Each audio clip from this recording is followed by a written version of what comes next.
నమస్తే, welcome to one TV news. ముందుగా బులెటిన్లో హెడ్లైన్స్ చూద్దాం.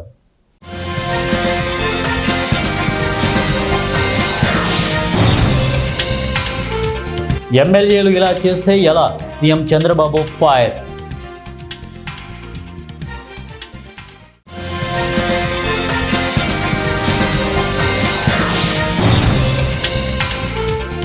భారత్లో పెట్టుబడులు పెట్టండి, రష్యా కంపెనీలకు జైశంకర్ ఆహ్వానం.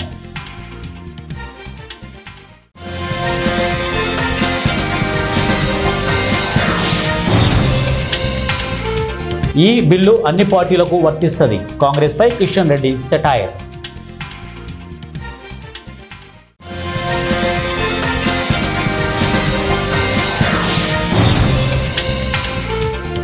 నిరసనలతోనే ముగింపు, లోక్సభ నిరవధిక వాయిదా. బులెటిన్లో డీటెయిల్ చూద్దాం. ఆంధ్రప్రదేశ్ రాష్ట్ర ముఖ్యమంత్రి నారా చంద్రబాబు నాయుడు అధ్యక్షతన ఇవాళ ఏపీ సచివాలయంలో కేబినెట్ సమావేశం జరిగింది. ఈ సమావేశంలో పలు కీలక అంశాలపై సీఎం చంద్రబాబు చర్చించారు. ఈ క్రమంలో ఎమ్మెల్యేలకు సీఎం చంద్రబాబు స్ట్రాంగ్ వార్నింగ్ ఇచ్చారు. నేతలు ఇష్టం వచ్చినట్లుగా ప్రవర్తిస్తే ఉపేక్షించేది లేదని హెచ్చరించారు. ఎమ్మెల్యేలే అడ్డగోలుగా వ్యవహరిస్తే ఎవరు బాధ్యత వహిస్తారని ప్రశ్నించారు. తప్పు చేస్తే చట్టపరమైన చర్యలు తీసుకుంటామని వార్నింగ్ ఇచ్చారు. ఏపీలో క్రిమినల్ మాఫియా ఒకటి తయారైందని ధ్వజమెత్తారు. వీళ్ల పట్ల చాలా జాగ్రత్తగా ఉండాలని సూచించారు. ఆయా జిల్లాల ఇన్ఛార్జి మంత్రులు వారి పరిధిలోని ఎమ్మెల్యేలను పిలిపించి వెంటనే మాట్లాడాలని సూచించారు సీఎం చంద్రబాబు. భారత్లో పెట్టుబడులు పెట్టాలని రష్యా కంపెనీలకు భారత విదేశాంగ శాఖ మంత్రి జయశంకర్ ఆహ్వానం పలికారు. తద్వారా వ్యాపారాన్ని మరింత విస్తృతపరచుకోవాలన్నారు. రష్యా నుంచి చమురు కొనుగోలు నిలిపివేయాలని, లేదంటే అధిక పన్నులు విధిస్తామని భారత్పై అమెరికా అధ్యక్షుడు డొనాల్డ్ ట్రంప్ బెదిరింపులకు దిగుతున్న నేపథ్యంలో జయశంకర్ రష్యా పర్యటన కొనసాగుతోంది. రష్యాలో పర్యటిస్తున్న Jaishankar Russia first deputy prime minister Denis మంటూరోవత్ భేటీ అయ్యారు. వాణిజ్యం, ఆర్థిక, సాంకేతిక, సాంస్కృతిక అంశాలపై చర్చలు జరిపారు. భౌగోళిక రాజకీయ సవాళ్లను ఎదుర్కొనేందుకు రష్యా, భారత్లు కొత్త మార్గాలు అన్వేషించాలని ఈ సందర్భంగా జయశంకర్ పిలుపునిచ్చారు. ఇరు దేశాలు ద్వైపాక్షిక వాణిజ్యాన్ని మరింత విస్తరించుకోవడంతో పాటు వివిధ అంశాల్లో సహకరించుకోవాలని జయశంకర్ అన్నారు. కేంద్ర ప్రభుత్వం కీలక రాజ్యాంగ సవరణ బిల్లును పార్లమెంటులో ప్రవేశపెట్టింది. ప్రధానమంత్రి, ముఖ్యమంత్రి, కేంద్ర లేదా రాష్ట్ర మంత్రులు సహా పదవిలో ఉన్న ఏ రాజకీయ పార్టీ నేత అయినా సరే తీవ్రమైన నేరాల్లో అరెస్ట్ అయి 30 రోజులు జైల్లో ఉంటే పదవి కోల్పోయేలా కేంద్ర ప్రభుత్వం కీలక నిర్ణయం తీసుకుంది. ఈ మేరకు కేంద్ర హోంశాఖ మంత్రి అమిత్ షా బుధవారం లోక్సభలో 3 కీలక బిల్లులను ప్రవేశపెట్టారు. ఈ బిల్లుల ప్రకారం 5 ఏళ్లకు పైగా శిక్షకు దారితీసే నేరాలపై అరెస్ట్ అయి వరుసగా 30 రోజులు జైల్లో ఉంటే 31వ రోజున ఆయా పదవి నుంచి ఎవరైనా స్వయంగా తప్పుకోవాల్సిందే. రాజీనామా చేయకపోయినప్పటికీ అటువంటి నాయకులు పదవీచ్యుతులవుతారు. ఆ బిల్లుపై కాంగ్రెస్ నేతృత్వంలోని ప్రతిపక్ష ఇండియా తీవ్ర నిరసన వ్యక్తం చేయడంపై కేంద్ర మంత్రి కిషన్ రెడ్డి స్పందించారు. ఇవాళ నిరవధిక వాయిదా పడింది. పార్లమెంటు వర్షాకాల సమావేశాల్లో ఇవాళ 21వ రోజు అయితే ఎక్కువ శాతం ఈ సెషన్లో నిరసనలతోనే సభ గడిచింది. బీహార్లో చేపట్టిన ఓట్ల సవరణ ప్రక్రియపై చర్చ చేపట్టాలని విపక్షాలు ముందు నుంచి డిమాండ్ చేస్తున్నాయి. కానీ ఆ అంశంపై ఇచ్చిన వాయిదా తీర్మానాలను ప్రభుత్వం మాత్రం పక్కన పెట్టేసింది. జాబితా నుంచి 65 లక్షల ఓటర్ల తొలగింపుపై చర్చ చేపట్టాలని వర్షాకాల సమావేశాలు ప్రారంభం నుంచి విపక్షాలు డిమాండ్ చేశాయి. ఇవాళ లోక్సభకు ప్రధాని మోదీ వచ్చారు, కానీ విపక్షాలు మాత్రం తమ పట్టు వీడలేదు. విపక్షాల తీరుతో విసిగెత్తిన స్పీకర్ ఓం బిర్లా సభను నిరవధికంగా వాయిదా వేశారు. విపక్షాల వల్లే ఈసారి సభ సరిగా జరగలేదని ఆయన అన్నారు. ఇక రాజ్యసభ ఇవాళ మధ్యాహ్నం 2 గంటల వరకు వాయిదా పడింది.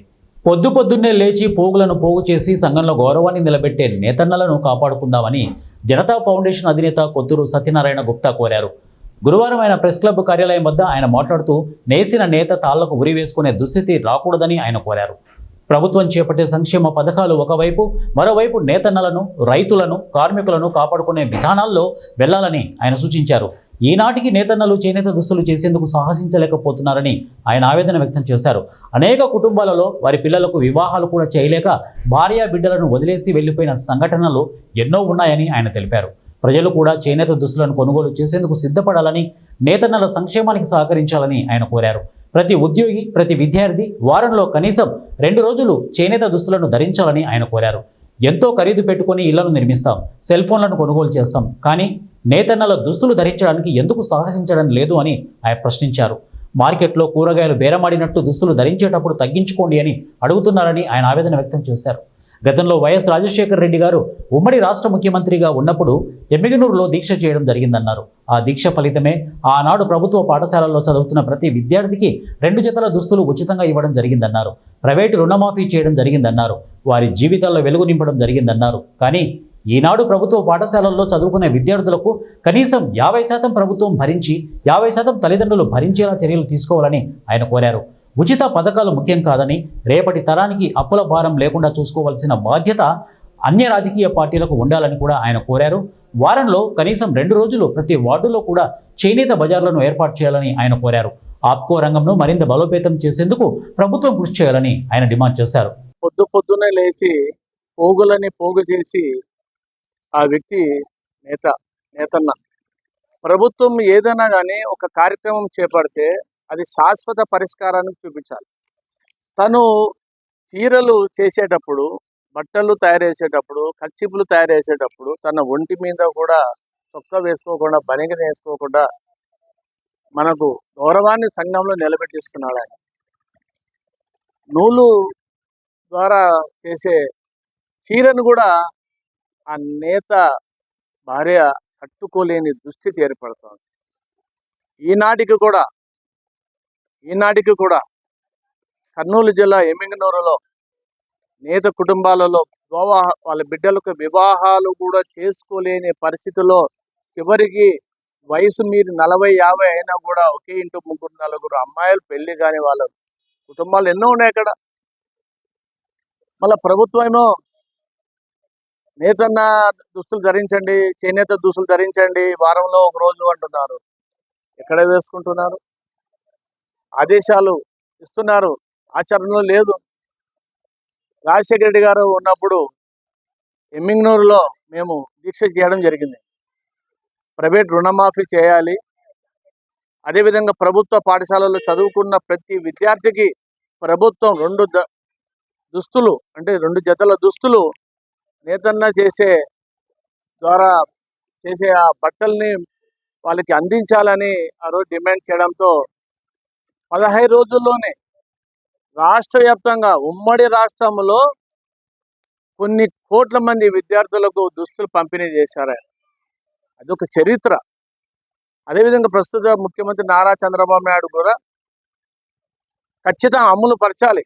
ప్రతి ఉద్యోగి వారంలో కనీసం 2 రోజులు, ప్రతి సంక్షేమం పొందుతున్న వారు కూడా ఖచ్చితంగా చేనేత చీర కట్టాలి, స్త్రీ చేనేత దుస్తులు ధరించాలి పురుషుడికి.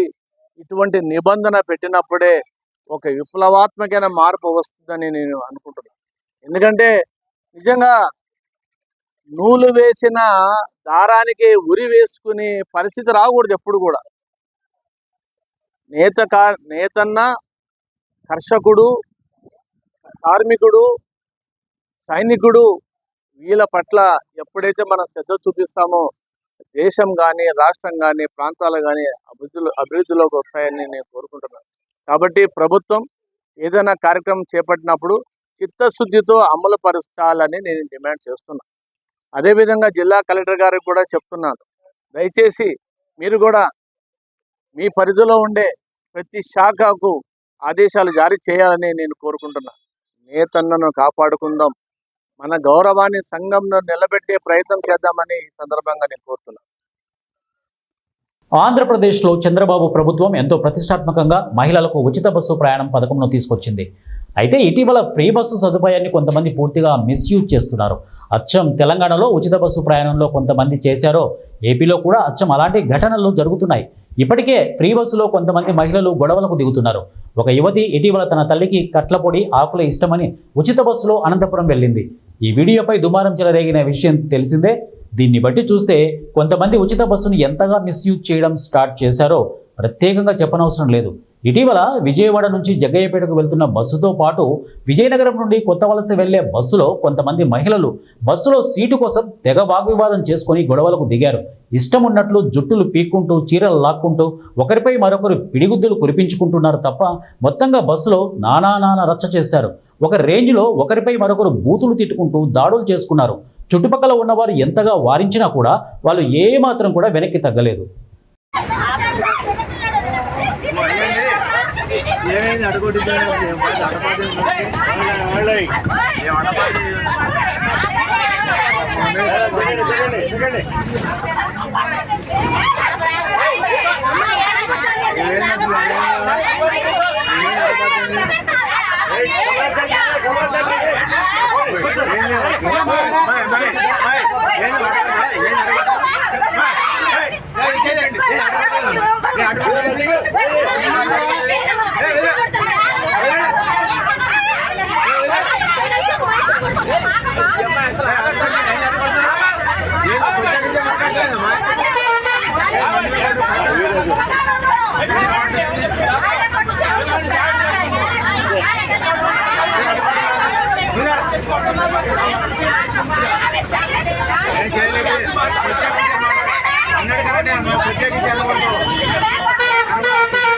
ఖమ్మం జిల్లా పాలేరు నియోజకవర్గంలో రెవెన్యూ శాఖ మంత్రి పొంగులేటి శ్రీనివాసరెడ్డి పర్యటించి పలు అభివృద్ధి కార్యక్రమాలకు శంకుస్థాపన చేశారు.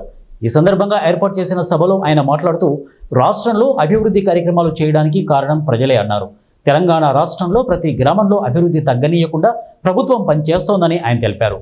రాష్ట్ర వ్యాప్తంగా రేషన్ కార్డులు కొత్తవి 7 లక్షలు ఇవ్వడమే కాక పాత రేషన్ కార్డుల్లో 17 లక్షల మందిని యాడ్ చేశామని ఆయన చెప్పారు. అర్హులైన ప్రతి ఒక్కరికి ఇందిరమ్మ ఇళ్లను ఇస్తామని ఆయన స్పష్టం చేశారు. రాష్ట్రంలో ఇంటిగ్రేటెడ్ ఇంటర్నేషనల్ స్కూళ్ల నిర్మాణానికి శ్రీకారం చుట్టామని ఆయన అన్నారు. ధరణిని ఎత్తివేసి భూభారతి 2025 కొత్త చట్టాన్ని తీసుకొచ్చామని ఆయన తెలిపారు. మంచి చేస్తున్న ప్రతి కార్యక్రమానికి వెనక ఉంది ప్రజలేనని, రాబోయే రోజుల్లో ఏ ఎన్నికలు వచ్చినా ప్రజల దీవెనలు ఉండాలని ఆయన అన్నారు. మీ పిల్లలు మంచి చదువులు చదువుకునే వాళ్ళకి మంచి భూమి పెట్టాలని డైట్ ఛార్జీలు 40% పెంచాం. ఆడపిల్లలకి వారి తల్లిదండ్రుల మీద పాప భారం కావద్దు చదువుకునేటప్పుడని కాస్మెటిక్ ఛార్జీలు 200% పెంచాం. ఇంతేకాదు పిల్లలు ఉండటానికి ఆనాటి ప్రభుత్వం పేరుకు హాస్టల్స్ అయితే పెట్టింది. ఆ హాస్టల్స్ అన్ని కూడా ఏదైతే కోళ్ల ఫారాల్లో పాత రైస్ మిల్లుల్లో ఉంటే అలా కాదు అని వాటికి ఇంటిగ్రేటెడ్ ఇంటర్నేషనల్ స్కూల్స్ కూడా కట్టే కార్యక్రమానికి శ్రీకారం చుట్టుకుంటున్నాం. రాబోయే రోజుల్లో వాటిని కూడా పూర్తి చేసుకుంటాం. తప్పకుండా రైతును రాజు చేసే దాంట్లో కానీ, పేదవాడికి అండగా ఉండే దాంట్లో కానీ, 1 కోటి మంది ఆడబిడ్డల్ని కోటేశ్వరులు చేసే దాంట్లో కానీ, ఇలా ప్రతి కార్యక్రమము మీ దీవెనలతో ఉన్న మన ఇందిరమ్మ ప్రభుత్వం ఈనాడు చేస్తుంది. ధరణిని ఎత్తేసాం. భూభారతి 2020. ఖమ్మం జిల్లా కల్లూరు మండలంలో బాలికల గిరిజన వసతి గృహం మరియు పాఠశాలల్లో ఐటీడీఏ పీఓబి రాహుల్, జిల్లా సబ్ కలెక్టర్ అజయ్ యాదవ్ ఆకస్మికంగా తనిఖీ చేశారు. ఇటీవల వరుస ఫుడ్ పాయిజన్ ఘటనలు చోటు చేసుకోవడంతో యంత్రాంగం కదిలింది. ఈ సందర్భంగా పాఠశాల సిబ్బందిపై పీఓ తీవ్ర ఆగ్రహం వ్యక్తం చేశారు. ఫుడ్ పాయిజన్ ఘటన వెలుగు చూడగానే వార్డెన్ను సస్పెండ్ చేస్తూ వంటవారిని బాధ్యతల నుంచి తొలగించారు.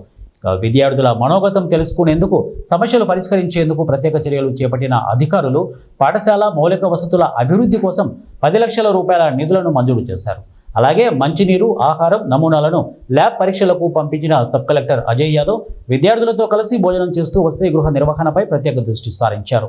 మొత్తంగా వరుస ఘటనలతో తల్లిదండ్రుల్లో నెలకొన్న ఆందోళనపై అధికారులు స్పందించి విద్యార్థుల భద్రత, ఆరోగ్య రక్షణ కోసం చర్యలు చేపట్టారు. ఏజీహెచ్ఎస్ కల్లూరు కొద్దిగా రాంగ్ రీజన్స్తో రీసెంట్గా ఫుడ్ పాయిజన్ అన్న విషయంలో కొద్దిగా ఇబ్బంది జరిగింది. సో ఒకసారి ఏం జరుగుతుంది ఇక్కడ, మనకు సబ్ కలెక్టర్ గారు కూడా కొత్తగా జాయిన్ అయ్యారు. He is also active.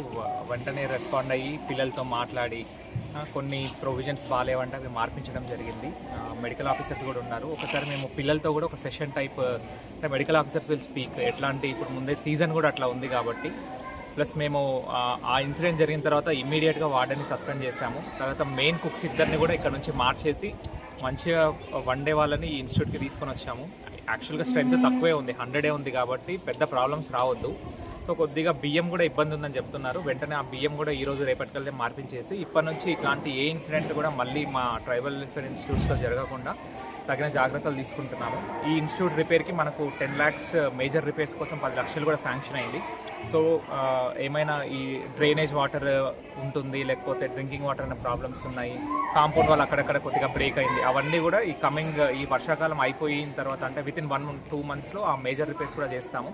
So sub collector గారు మనకు శ్రీశైలం శిఖరం వద్ద దోర్నాల అటవీ శాఖ అధికారులపై శ్రీశైలం ఎమ్మెల్యే బుడ్డా రాజశేఖర్ రెడ్డి మరియు అనుచరుల దాడిని ఖండిస్తూ ప్రకాశం జిల్లా Markapuram division forest officer Sandeep కృపాకర్ను AP junior forest officers association నాయకులు కలిసి ఎమ్మెల్యేపై చర్యలు తీసుకోవాలని వినతిపత్రాన్ని అందజేశారు. ఈ సంఘటనపై Andhra Pradesh junior forest officers association రాష్ట్ర అధ్యక్షులు శ్రీనివాసులు, ఉపాధ్యక్షులు శశిభూషణ్లు మాట్లాడుతూ ఉద్యోగులపై దాడిని తాము ఖండిస్తున్నామని, ఈ సంఘటనపై ముఖ్యమంత్రికి డిప్యూటీ సీఎంకు ఫిర్యాదు చేస్తామని చెప్పారు. భవిష్యత్తులో ఇటువంటి సంఘటనలు జరగకుండా ప్రభుత్వం కఠినమైన చట్టాలు తేవాలని డిమాండ్ చేశారు. నిన్న జరిగిన సంఘటన అందరికీ తెలిసిన విషయమే. రాష్ట్ర మొత్తంగా ఈ ఎమ్మెల్యే గారు శ్రీశైలం ఎమ్మెల్యే బుడ్డా రాజశేఖర రెడ్డి గారు అటవీ శాఖ అధికారులపైన చేసిన ఈ చర్యకు అందరూ స్పందించి డిప్యూటీ సీఎం గారు, అదేవిధంగా ఆనరబుల్ సీఎం గారు ఇద్దరు కూడా మా ఎంప్లాయీస్ అందరికీ కూడా ఫారెస్ట్ డిపార్ట్మెంట్ అధికారులకు సహకరించి కేసు బుక్ చేసి ఎఫ్ఐఆర్ ఇష్యూ చేయడం జరిగింది. దానికి ఫస్ట్ ముఖ్యమంత్రి గారికి మరియు డిప్యూటీ సీఎం గారికి మా అటవీ శాఖ AP junior forest officers association సభ్యులందరం కూడా ధన్యవాదాలు తెలుపుకుంటున్నాము. అదేవిధంగా మేము ఈ విధంగా అడవిలో అహర్నిశలు రాత్రింబగలు డ్యూటీ చేసి విధులు నిర్వహిస్తున్న మాకు ఈ విధమైన చర్య జరగడం అనేది చాలా బాధాకరము. ఇంకోసారి ఇటువంటి చర్య. ప్రకాశం జిల్లా ఖమ్మం గురుకుల పాఠశాలలో 8వ తరగతి చదువుతున్న సృజన ఆత్మహత్యాయత్నం చేశారు. స్టడీ అవర్లో ప్రాజెక్టు వర్క్ విషయంలో టీచర్ అందరి ముందు కొట్టడం వల్ల మనస్తాపం చెంది ఆత్మహత్యాయత్నం చేసిందని కుటుంబ సభ్యులు తెలిపారు. బాలికను ఖమ్మం ప్రభుత్వ ఆసుపత్రికి తరలించి ప్రథమ చికిత్స అనంతరం మార్కాపురం తరలించారు.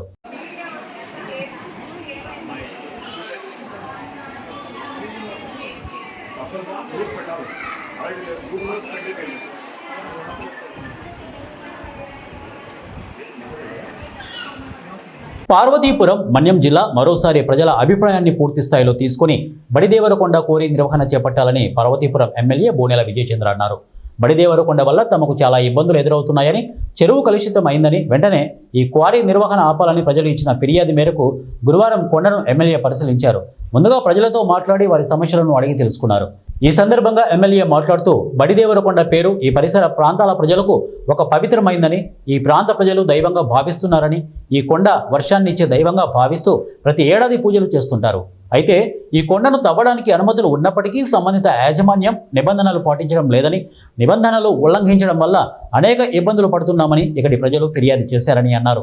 ఈ క్వారీ వల్ల ఓ రకమైన పౌడర్ లాంటి పదార్థం చెరువులో కలవడం వల్ల నీరంతా కలుషితమై పంటలకు గాని, చేపల పెంపకానికి గాని పనికిరాకుండా పోయిందని అన్నారు.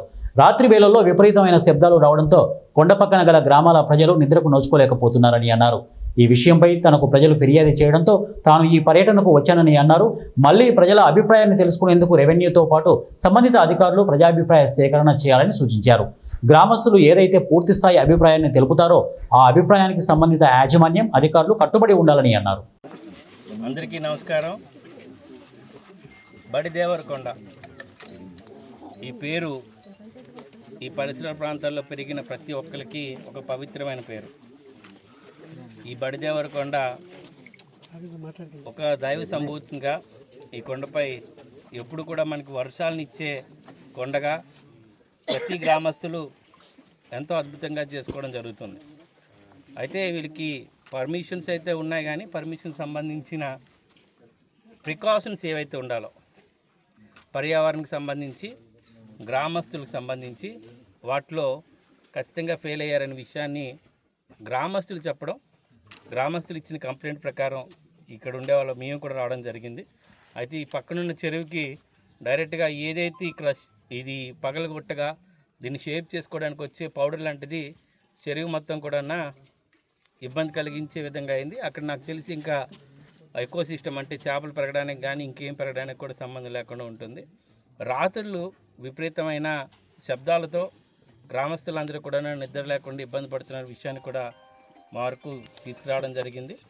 మూడోది, ఎవరైతే మనకి ఇక్కడ నడుపుతున్న వాళ్ళు కొన్ని రూల్స్ ప్రకారం పాటించాల్సిన. ఖమ్మం జిల్లా వైరా నియోజకవర్గం కేంద్రంలోని రిజర్వాయర్ పర్యాటక ప్రాంతాన్ని జిల్లా కలెక్టర్ అనుదీప్ పరిశీలించారు. ఈ సందర్భంగా రిజర్వాయర్ ఆనకట్ట సమీపంలోని పర్యాటక ప్రాంతం గుట్టలను బోటింగ్ ప్రాంతాన్ని కలెక్టర్ పరిశీలించారు. ఈ సందర్భంగా పర్యాటక శాఖ అధికారులను వివరాలు అడిగి తెలుసుకున్నారు. అనంతరం ఆనకట్ట సమీపంలో ఖాళీగా ఉన్న ప్రభుత్వ భూమిని పరిశీలించారు. ఈ సందర్భంగా కలెక్టర్ మాట్లాడుతూ రిజర్వాయర్ ఆనకట్ట సమీపంలోని పర్యాటక ప్రాంతాన్ని టూరిజం శాఖ ఆధ్వర్యంలో అభివృద్ధి చేసేందుకు కృషి చేస్తామని తెలిపారు. అనంతరం మత్స్యశాఖ విత్తన కేంద్రాన్ని కలెక్టర్ అనుదీప్ ఆకస్మిక తనిఖీ చేశారు. మత్స్యశాఖ విత్తన కేంద్రంలో మౌలిక వస్తువులు కల్పించడంలో నిర్లక్ష్యం వహించిన మత్స్యశాఖ ఏడీ శివప్రసాద్పై కలెక్టర్ ఆగ్రహం వ్యక్తం చేశారు. మున్సిపల్ కార్మికులతో మత్స్యశాఖ విత్తన కేంద్రంలో పిచ్చి మొక్కలను చెత్తను తొలగించాలని కోరారు. పరిసరాలను పరిశుభ్రంగా ఉంచాలని అధికారులను ఆదేశించారు. కలెక్టర్ వెంట టూరిజం శాఖ అధికారి సుమన్ చక్రవర్తి, మత్స్యశాఖ ఏడీ శివప్రసాద్, తహసీల్దార్ శ్రీనివాసరావు, మున్సిపల్ కమిషనర్ వేణు, మండల అధికారులు పాల్గొన్నారు.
బతుకుతాయి కదా బతుకుతాయి అండ్ ఆటో బ్రీడింగ్ సార్. 21 డేస్లో దే బ్రీడ్ సార్. అండ్ లార్వాని తినేస్తాయి. లార్వాన్ 21 డేస్లో దీని auto breed in that water sir.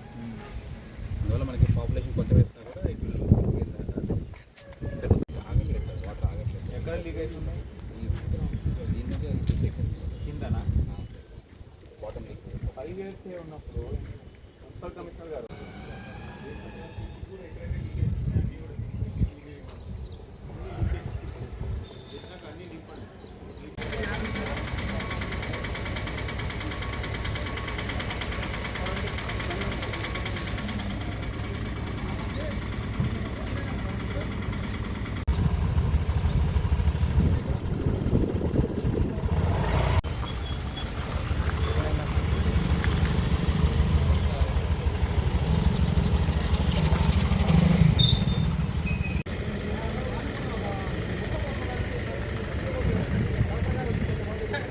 Bulletin ముగించే ముందు హెడ్లైన్స్ మరొకసారి.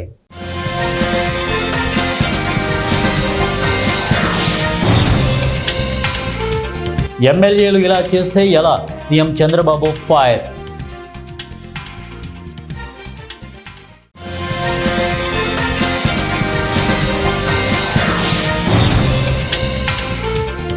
భారత్లో పెట్టుబడులు పెట్టండి, రష్యా కంపెనీలకు జైశంకర్ ఆహ్వానం.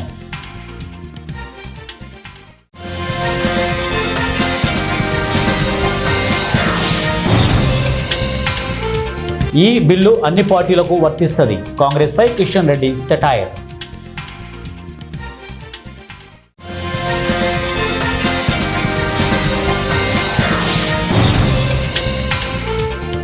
నిరసనలతోనే ముగింపు, లోక్సభ నిరవధిక వాయిదా.